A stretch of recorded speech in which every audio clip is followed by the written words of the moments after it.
ಇನ್ನೇನು ಹೇಳಿ ಸರ್, ಸುಮಲತಾ ಅವರು ಮಾತಾಡಿದರೆ ಡಿ ಕೆ ಶಿವಕುಮಾರ್ ಅವರು ಯಾಕೆ ಈ ತರ ಮಾತಾಡ್ತಾರೆ, ಅಂಬರೀಷ್ ಅವರು ಕೂಡ ವಿಷ ಹಾಕಿದ್ರು ಅಂತ ನಾನು ಹೇಳ್ಬೋದಲ್ವಾ ಅಂತ ಹೇಳಿದ್ದಾರೆ. ನಾನು ಯಾರ ಹತ್ರನೂ ಸುಮಲತಾ ಸುದ್ದಿ ಹೋಗಲಿಲ್ಲ. ಸುಮಲತಾ ಸುದ್ದಿ ಅವಶ್ಯಕತೆ ಇಲ್ಲ.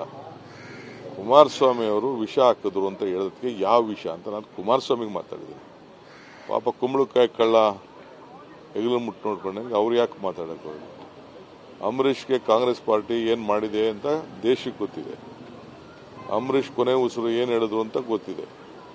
ನಾವು ಯಾಕೆ ಇವೆಲ್ಲ ಮಾತಾಡಕ್ಕೆ ಹೋಗ್ತಾರೆ, ಅವ್ರಿಗೆ ಯಾಕೆ ಪಾಪ ಅವರು ತಲೆ ಕೆಡಿಸ್ಕೊಳ್ತಾ ಇರೋದು ನಂಗೆ ಅರ್ಥ ಆಗುತ್ತೆ. ನಾವು ಸುಮಲತಾ ಇವತ್ತು ಹೋಗಲ್ಲ, ನಾಳೆನೂ ಹೋಗಲ್ಲ, ನಮ್ಗೆ ಅವಶ್ಯಕತೆನೂ ಇಲ್ಲ. ಅವ್ರವ್ರ ಪಾರ್ಟಿ ಸಿದ್ಧಾಂತ ಏನ್ ಬೇಕಾದ್ರೂ ಮಾಡ್ಬೋದು. ಅವ್ರ ಪಾರ್ಟಿ ಸಿದ್ಧಾಂತದಿಂದ ಈಚೆ ಬಂದಾಗ ಮಿಕ್ಕಿದ ವಿಚಾರ ಮಾತಾಡೋಣ. ಇನ್ನೇನು ಹೇಳಿ ಸರ್, ಸುಮಲತಾ ಅವರು ಮಾತಾಡಿದರೆ ಡಿ ಕೆ ಶಿವಕುಮಾರ್ ಅವರು ಯಾಕೆ ಈ ತರ ಮಾತಾಡ್ತಾರೆ, ಅಂಬರೀಷ್ ಅವರು ಕೂಡ ವಿಷ ಹಾಕಿದ್ರು ಅಂತ ನಾನು ಹೇಳ್ಬೋದಲ್ವಾ ಅಂತ ಹೇಳಿದ್ದಾರೆ. ನಾನು ಯಾರ ಹತ್ರನೂ ಸುಮಲತಾ ಸುದ್ದಿ ಹೋಗಲಿಲ್ಲ. ಸುಮಲತಾ ಸುದ್ದಿ ಅವಶ್ಯಕತೆ ಇಲ್ಲ. ಕುಮಾರಸ್ವಾಮಿ ಅವರು ವಿಷ ಹಾಕಿದ್ರು ಅಂತ ಹೇಳೋದಕ್ಕೆ ಯಾವ ವಿಷ ಅಂತ ನಾನು ಕುಮಾರಸ್ವಾಮಿಗೆ ಮಾತಾಡಿದ್ದೀನಿ. ಪಾಪ ಕುಂಬಳಕಾಯಿ ಕಳ್ಳ ಹೆಗಲು ಮುಟ್ಟು ನೋಡ್ಕೊಂಡಂಗೆ ಅವ್ರು ಯಾಕೆ ಮಾತಾಡಕ್ಕೆ ಹೋಗಿ.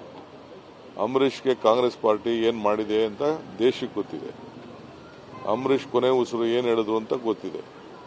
ನಾವು ಯಾಕೆ ಇವೆಲ್ಲ ಮಾತಾಡಕ್ಕೆ ಹೋಗ್ತಾರೆ, ಅವ್ರಿಗೆ ಯಾಕೆ ಪಾಪ ಅವರು ತಲೆ ಕೆಡಿಸ್ಕೊಳ್ತಾ ಇರೋದು ನಂಗೆ ಅರ್ಥ ಆಗುತ್ತೆ. ನಾವು ಸುಮಲತಾ ಇವತ್ತು ಹೋಗಲ್ಲ, ನಾಳೆನೂ ಹೋಗಲ್ಲ, ನಮ್ಗೆ ಅವಶ್ಯಕತೆನೂ ಇಲ್ಲ. ಅವ್ರವ್ರ ಪಾರ್ಟಿ ಸಿದ್ಧಾಂತ ಏನ್ ಬೇಕಾದ್ರೂ ಮಾಡ್ಬೋದು. ಅವ್ರ ಪಾರ್ಟಿ ಸಿದ್ಧಾಂತದಿಂದ ಈಚೆ ಬಂದಾಗ ಮಿಕ್ಕಿದ ವಿಚಾರ ಮಾತಾಡೋಣ.